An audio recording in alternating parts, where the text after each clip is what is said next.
kubeera mu kiseera kyakyo. Okuhabura oku kwirweyo abebembezi b'eminyeeto omu Busiraamu n'abebembezi abandi obabire nibabugana eminyeeto erikwegitira omu kibiina kya Western Muslim Youth Network. Unity mu bavubuka kubanga Allah atugambye atwagala ffenna nga tuli wamu naye olwokuba twali tetukimanyi kati ensonga lwaki buli omu akola mumwe naye ne nga no, let us first fulfill our first objective through facilitating our fellow youth in workshops and seminars.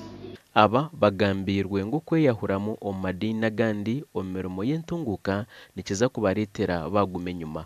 Abana Abasiraamu bati Basiraamu konka kumwayereeba nkajya mwita turi twenka twine kora twenka noguma muri mwenka mwawa muri obworo mugumumburo bwanyu mwawa muri mutamanya mugumumbutamanya bwanyu mwajangwa kana katagenda kamawunyira nwagiraki watekaki.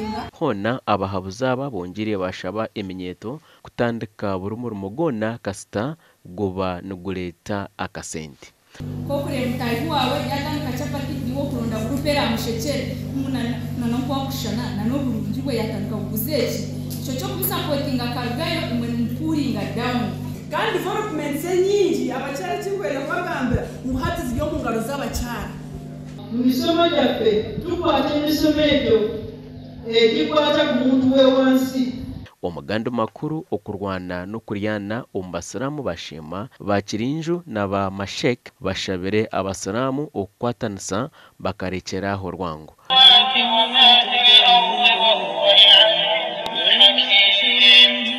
Twena musilimin wa musilimati tukwatane tusitamo mu rukiiko tusoronze enshonga zitu munda. Zeno Rahman olw'obuyinza bwe twatudde saidi ne saidi ne twogeramu okwezza bujja tusobole okulaba nti ng'ab'esheema teri mulala yenna ayinza okutuzimbira sheema okujjako ffe ffennyini. Nimbahiga ngu tugire obumanzi n'okukwatanisiza hamwe ebintu ebiruho tibihango munonga okwihaho n'abantu abakwenda kusiisa ekyanga kiitu.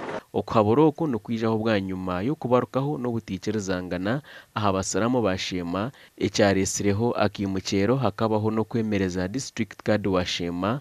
Abasiraamu bashabirwe okureka okwebaganisamu bitu bakorere entunguka. Gashakwa Rusunu Wamanya na Sheikh Abdulatif.